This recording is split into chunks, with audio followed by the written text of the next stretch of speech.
കുട്ടിക്ക് നല്ല കൂർക്കം വലി ഉണ്ട് എന്നാണ് പറയുന്നത് അല്ലേ? കുട്ടി വായ തുറന്നിട്ടല്ലേ കുട്ടി ഉറങ്ങുന്നത്? കുട്ടിക്ക് എപ്പോഴും മൂക്കടപ്പ് മൂക്കടപ്പ് എന്ന് നിങ്ങളോട് ബുദ്ധിമുട്ട് പറയാറില്ലേ? നിങ്ങൾ കുട്ടിക്ക് ഇടയ്ക്കിടയ്ക്ക് ജലദോഷം, കഫക്കെട്ട്, പനി എന്നിവ വരാറുണ്ടല്ലോ അല്ലേ? അങ്ങനെയല്ലേ നിങ്ങളുടെ കുട്ടിക്ക് ഉണ്ടാവാറ്? ഓക്കെ. Okay okay okay. ഇത്തരത്തിൽ കുട്ടികളിൽ കാണപ്പെടുന്ന ഒരു ബുദ്ധിമുട്ടാണ് അഡിനോയിഡ് ഹൈപ്പർട്രോഫി എന്ന് പറയപ്പെടുന്നത്. പലപ്പോഴും കുട്ടികളെ വിളിക്കുമ്പോൾ കുട്ടിക്ക് ചെവി കേൾക്കുന്നില്ല എന്ന പരാതിയുമായിട്ടായിരിക്കും രക്ഷിതാക്കളെ ഡോക്ടറെ സമീപിക്കുക.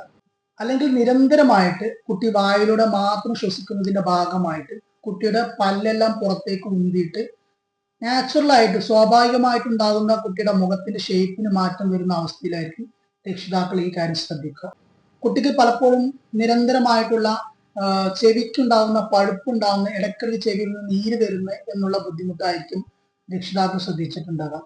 ഇത്തരത്തില് നിരന്തരമായിട്ട് കുട്ടിക്ക് ജലദോഷം, കഫക്കെട്ട്, പനി, അതോടൊപ്പം അലർജി, വിട്ടുമാറാത്ത പനി, അതോടൊപ്പം തന്നെ കുട്ടി വായിലൂടെ ശ്വസിക്കുക, സംസാരിക്കുമ്പോൾ കുട്ടിയുടെ വായനാറ്റം ഉണ്ടാവുക, അതേപോലെ രാത്രി ഉറങ്ങുമ്പോൾ കുട്ടിയുടെ കേല എന്ന് പറയുന്നു, കേല വളരെയധികം പുറത്തേക്ക് ഒഴുകുക, അതേപോലെ കുട്ടിക്ക് മൂക്കടപ്പ് ഉണ്ടാകുക.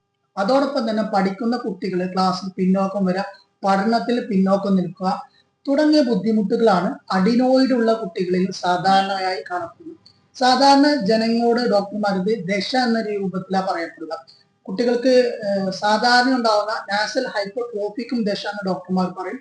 അതേപോലെ തന്നെ നാസൽ പോളിപ്പിനും ഡോക്ടർമാർ ദശ എന്ന് പറയും. അഡിനോയിഡ് എൻലാർജ്മെന്റിനും ഡോക്ടർമാർ ദശ എന്ന് പറയും. അപ്പൊ നിങ്ങളോട് പലപ്പോഴും ഡോക്ടർമാർ ദശയാണെന്ന് പറഞ്ഞിട്ടാവും നിങ്ങൾ ശരിക്കുള്ള അഡിനോയിഡ് ആണെന്ന് ഒരുപക്ഷെ മനസ്സിലാക്കാൻ വേണ്ടിയിട്ടുണ്ടാവും. ഇത്തരത്തിലുള്ള കുട്ടികളിൽ ഒരു പരിധി കഴിഞ്ഞാൽ ഏകദേശം അതിന്റെ എൻഡോസ്കോപ്പി, നാസൽ എൻഡോസ്കോപ്പി ഒക്കെ എടുത്തു കഴിഞ്ഞു കഴിഞ്ഞാൽ ഗ്രേഡ് 1, ഗ്രേഡ് 2, ഗ്രേഡ് 3, ഗ്രേഡ് 4 എന്നുള്ള രൂപത്തിലേക്ക് ഗ്രേഡ് 3ഉം 4 ഒക്കെ എത്തുമ്പോഴും നിങ്ങളോട് പറയും ഇതിന് സർജറി അല്ലാതെ വേറൊരു വഴിയില്ല എന്നത്. ശരിക്കും ഇത് സർജറി ചെയ്യേണ്ട ഒരു രോഗമല്ല. കാരണം ഏകദേശം 13 മുതൽ 15 വയസ്സ് വരെയുള്ള കുട്ടികളിൽ ഈ ഒരു അഡിനോയിഡ് ചുരുങ്ങി സ്വമേധയാ ഇല്ലാതാവും. അതുവരെയുള്ള ബുദ്ധിമുട്ടുകൾക്ക് വേണ്ടിയിട്ടായിരിക്കും നമ്മൾ സർജറി ചെയ്യേണ്ടിയിരുന്നത്.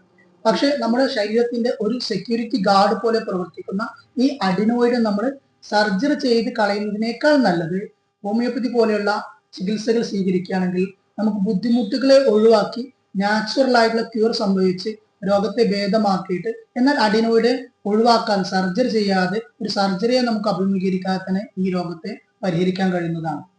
ഇത്തരത്തിൽ ബുദ്ധിമുട്ടുകൾ ഉണ്ടെങ്കിൽ നിങ്ങൾ തൊട്ടടുത്ത ഹോമിയോപ്പതി ഡോക്ടറെ സമീപിച്ച് നിങ്ങളുടെ കുട്ടിയുടെ ആരോഗ്യ സംരക്ഷണത്തിൽ പ്രത്യേകം ശ്രദ്ധിക്കുക.